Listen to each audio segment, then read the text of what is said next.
Yeah, as Aidan was just saying, yeah, daily charts continue to look pretty good actually.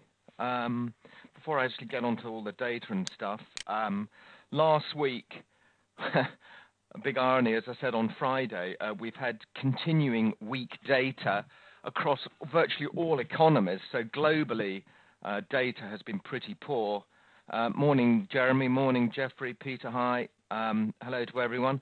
Yeah, data was pretty bad last week. There were a lot of rumours on Friday about central banks ready to intervene if necessary regarding the Greek election. And actually, well, I'm sure you all know by now that the Greek election has come and gone. New Democracy managed to outpace the Syriza party with Tsipras, the 37-year-old, the leftist anti-austerity party. And there is a feeling that the New Democracy, whilst having just scraped in, might be able to form a coalition. But it really is. I'm not convinced that the markets are up substantially because of this necessarily. We've got quite a bit of data coming out this week, and I think there was quite a bit of anticipation last week that central banks were going to intervene in the market, not just because of the Greek election and possible outcome that could have destabilized the Eurozone again, but basically because the global economy has really been slipping quite sharply. So that's something that I'm not convinced quite what the reasons are for it, but the fact of the matter is this is very much in keeping with what was happening last week. I referred to this as a profit taking or a squeeze on the risk off trade. The risk off trade is where investors have been buying bonds, selling equities, buying the euro and selling commodities. That sort of has reversed and continued to reverse most of last week. Equities were up, bonds down quite sharply actually. Commodities mixed, and definitely the US dollar lower as the euro recovered from its lows quite sharply actually. We got a lot of key data out this week, plus the Federal Reserve, etc. So I'll go straight to that now, if that's okay with everyone. Actually, before I do, just let's have a quick look at those charts again, just to sort of underline the strength in this sort of risk back on mode, as it were. These are all the daily charts, and you can see very, very clearly cable in the top left, dollar euro top middle, euro sterling. That's a bit mixed. That's not something that we'd necessarily focus on.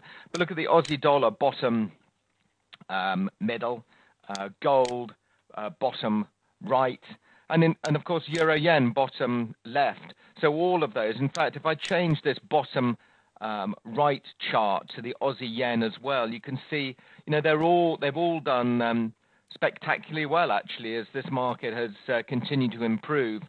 Actually, I can't find Aussie yen here for some reason. Custom. Where's my Aussie yen? Let's just quickly put it in.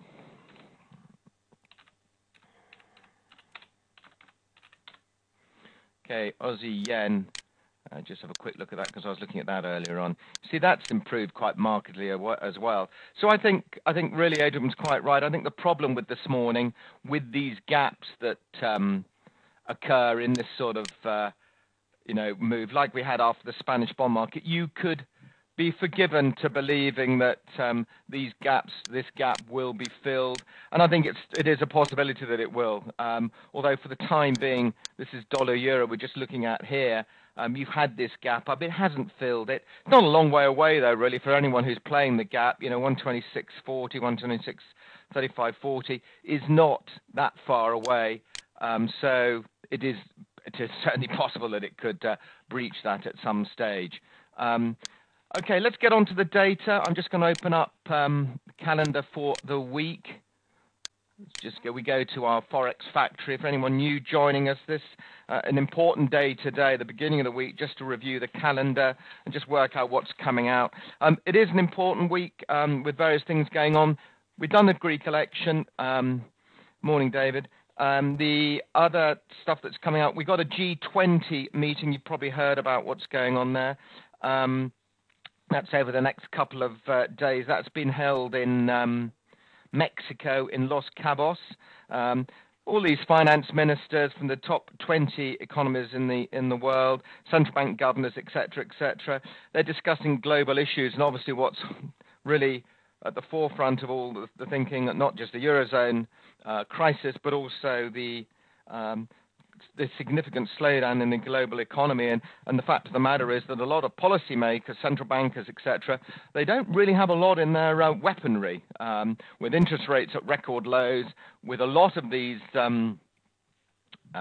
measures have been used to limited effect. I'm talking about QE, quantitative easing, the printing of money, etc.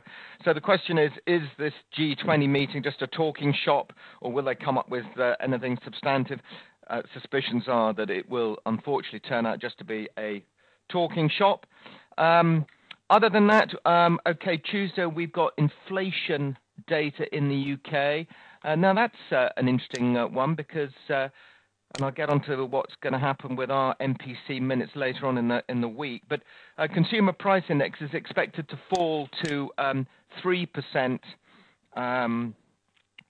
in May. Sorry, it's expected to remain at 3%, I should say. It fell there in April. So I think that'll give a little bit of encouragement. And I'm just going to quickly jump to Thursday when I think we've got the MPC minutes. So we got the minutes coming out. What happened last time the Bank of England met, we didn't get any announcement on QE or anything like that, and it will be interesting to see quite how close the minutes were for voting on here we go, the MPC minutes. Let's remember. I can't actually find that at the moment, but I did see it early on. There's just so much data out and so many bits of information to look at. But anyway, there's a possibility that the market might get a bit encouraged because we think the vote was pretty close in the last MPC meeting. So inflation data, as I say, Tuesday will be quite interesting because if it does remain quite low, that will give encouragement to the markets that we could see a further bout of QE. Tuesday, we also have a very important number from Germany. This ZEW economic sentiment indicator, very, very powerful. We had a significant drop. I'm just highlighting this in April to 10.8. Sorry, May. We're in June now. I do apologise. To 10.8. That was a significant fall. We were 23.4 in April. It fell very sharply in May to 10.8, and we're expected to see a further fall to 3.6. So not hugely positive there. And I think that. Peter, is FOMC not important? Yes, it is. Peter, and I'm coming on to that. We're on Tuesday at the moment, so once I've done Tuesday, I'll get on to Wednesday.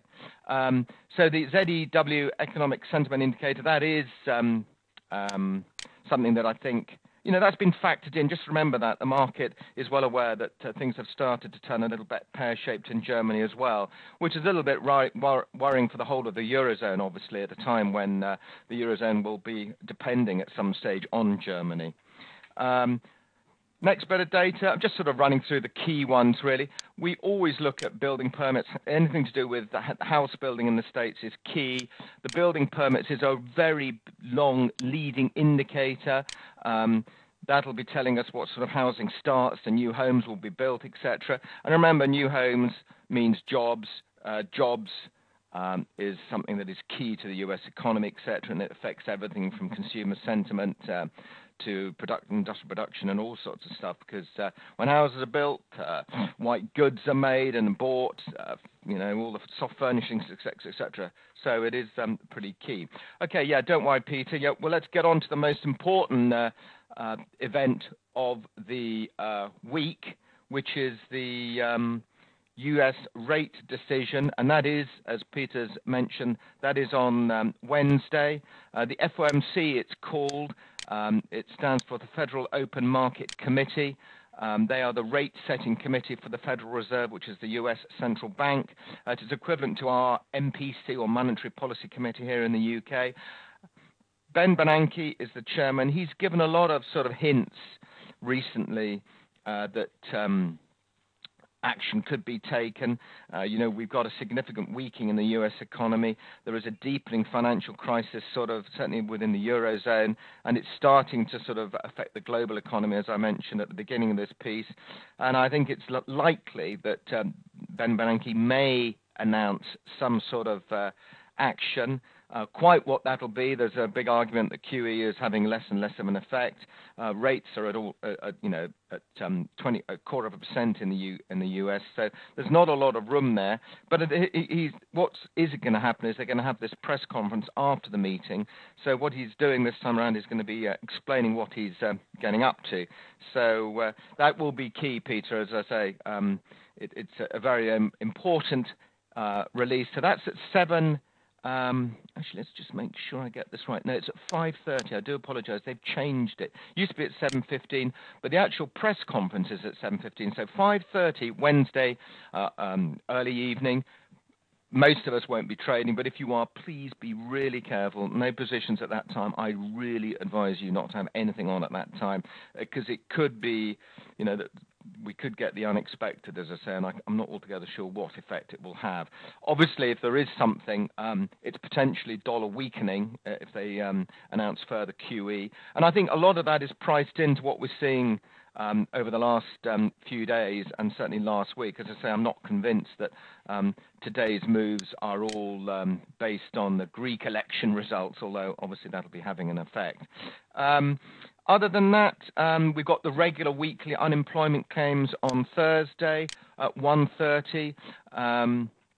Unemployment has not been going particularly well, and this week's data, 381,000 claims, is the same as roughly the previous week, so no great impact there. What is important is retail sales. Hang on, retail sales. We've missed retail sales. Where have retail sales? I've got retail sales in the US. Hang on a second.